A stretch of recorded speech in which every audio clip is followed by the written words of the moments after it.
11 horas 30 minutos, 23 graus em Júlio de Castilhos. Eu sou o jornalista Arthur Azeredo.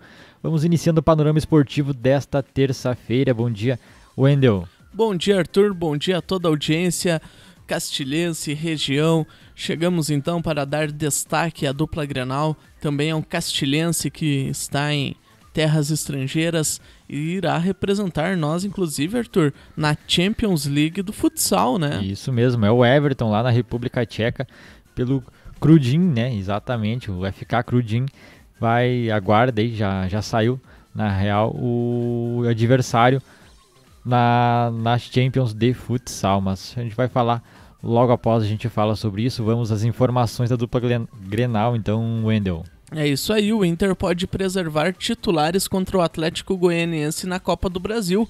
O técnico Eduardo Coudet não descarta então escalar um time misto no jogo das oitavas de final da Copa, diante do Atlético Goianiense na quarta-feira, por conta do desgaste do grupo. O argentino já preservou a equipe pela Libertadores na derrota então para a Universidade Católica.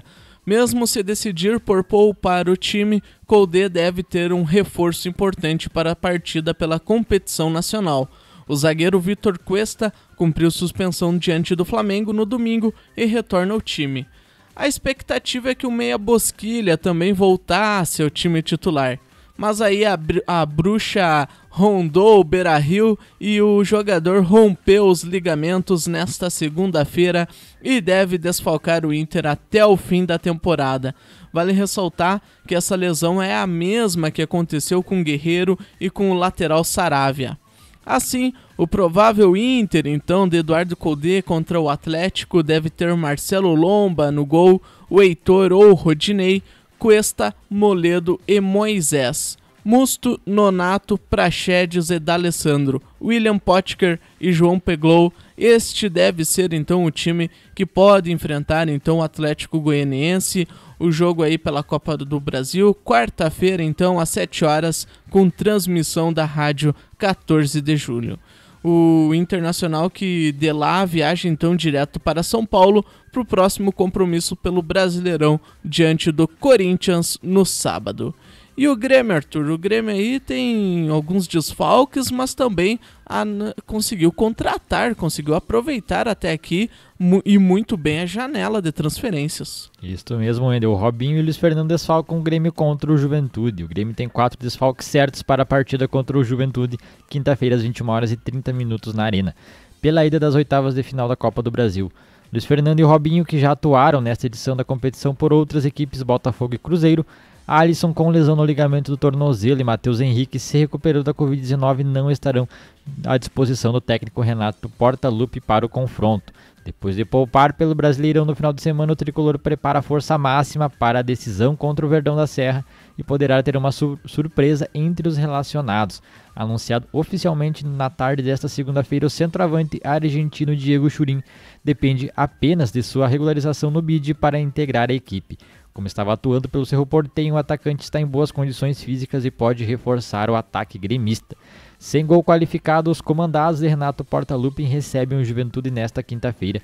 Depois, no dia 5 de novembro, vão até Caxias do Sul, no Alfredo Jaconi, para o jogo de volta. O Grêmio, que também se aproxima de mais um reforço estrangeiro nesta temporada. O tricolor acertando os últimos detalhes para oficializar o acordo com o meio-campista Gaston Ramírez, de 29 anos, que atualmente está na Sampdoria, da Itália. Os dirigentes gremistas esperam oficializar o acordo de 3 temporadas com o uruguaio até o final de semana. É o Grêmio buscando reforços, indo ao mercado e buscando reforços estrangeiros, né? Saindo um pouco do mercado brasileiro aqui, e está muito saturado, né? A gente já sabe os mesmos jogadores, as mesmas caras, né? Vamos buscar novos jogadores, esperamos, né, bons resultados aí desta dupla de irmãos aí, né? O argentino e o Gaston Ramírez aí, que pode chegar também. Pode chegar, né? Ainda não é uma contratação oficial.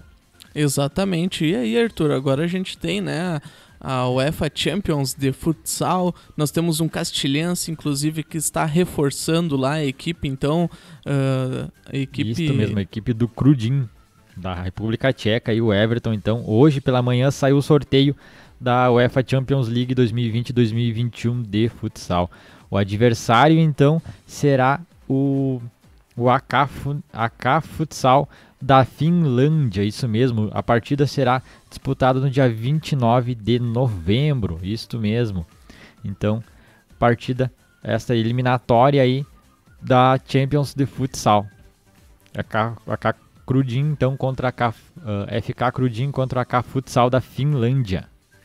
Vale ressaltar aí pro pessoal, né, que são várias chaves, se não me engano, são 16 grupos com 5 equipes em cada, e o atual campeão é o Barcelona, né? Nada mais, nada menos que o Barcelona da Espanha, um futsal aí de alto nível, equiparado à Champions do futebol de campo. Acontece a mesma regularidade de todos os países da Europa e arredores ainda fazerem parte desta competição, nessa brilhante competição. O futsal, inclusive, formador, o futsal que é a base do futebol de campo e que traz muita habilidade e muita facilidade das equipes se inscreverem, das equipes competirem, formarem aí então seus plantéis e manterem um alto nível de rendimento. Vale ressaltar que nesse fim de semana, inclusive, tem rodada em Tupanciretã. A Liga Unificada Cicobi vai ter aí então o enfrentamento do Gaúcho de Tupanciretã, precisa da vitória, precisa se recuperar, e o nosso futebol do interior aí cada vez mais vindo com as equipes de futsal, seja elas na base, sejam elas no profissional, aí beirando série bronze, prata ou ouro da federação, com certeza vem e muito forte. Inclusive vem muito forte o futsal feminino, né? Como a gente já havia falado anteriormente a respeito do futsal feminino de Cruz Alta, onde a equipe de Cruz Alta, o Boa Parada feminino, conquistou uma vaga muito importante pela federação, pela Série Ouro, então, do futsal feminino, no quadrangular ali regional. O Penharol, então, de Santa Maria, sagrou-se no último domingo em Venâncio Aires campeã da etapa regional da primeira Copa Sul Rio-Grandense da Alponte de futsal feminino. 6 times estavam na disputa e a decisão foi entre as equipes santamarienses. No confronto, o Penharol bateu o Dallas por 3-0. O time teve também as goleiras menos vazadas, Rayane e Andressa, e a goleadora Pequena. De acordo com o presidente, o grupo foi formado por meninas que já disputam o Citadino com acréscimos de 4 reforços. O título valeu vaga então na próxima fase da competição, que ocorre em 8 de novembro, também em Venâncio Aires. A final estadual será realizada em dezembro. E aí, Arthur, nós tivemos uma notícia aí que deu uma repercussão agora recente, foi a questão da arbitragem, né? Diante do jogo que está aí para a gente ter entre Juventude e Grêmio, houve uma mudança no quadrante dos árbitros, que acabou um pouco dando uma divergência. Ontem o Juventude largou uma nota oficial declarando aí um certo desprezo quanto ao time do interior enfrentar os times da capital gaúcha, né? Seja Grêmio, seja Inter, eles soltaram a letra ali e acabaram que ficaram indignados com a situação. Com certeza, Wendel, depois das reclamações aí que o Grêmio fez contra a arbitragem no jogo contra o São Paulo, na última rodada do Campeonato Brasileiro, na penúltima rodada, na 18ª rodada, o Juventude também, né, reclamou bastante aí da alteração na arbitragem no jogo válido pela Copa do Brasil, aí, onde houve alteração na arbitragem, né, o árbitro escalado foi alterado, então o Daronco, né, vai apitar o jogo.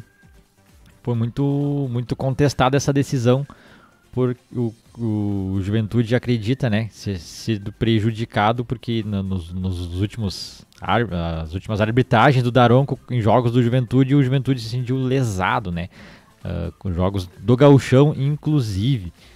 Mas é isso aí, Wendel, 11 horas 39 minutos, vamos Estamos tentando carregar as informações aqui, o site do Juventude não está abrindo no momento. O manifesto, né, oficial do Juventude, ele fala exatamente sobre isso, sobre enfrentar a dupla Grenal e sempre ser prejudicado, né? Não interessa a situação, não interessa a partida, o gauchão aí sempre tem demonstrado problemas para a equipe, e não só o Juventude, mas como São José, enfim, várias equipes aí que a arbitragem acaba deixando a desejar, meio que levando a coisa para acontecer a final entre as equipes da capital. Algo muito complicado e algo que deve ser e muito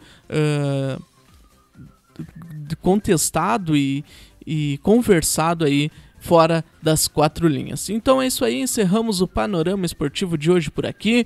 Um ótimo almoço a todos e até mais, então, com certeza com mais informações sobre o Castilhense, que estará jogando a Champions League de futsal, né, Arthur? Isso mesmo. Boa tarde a todos, voltamos amanhã com mais informações do futebol.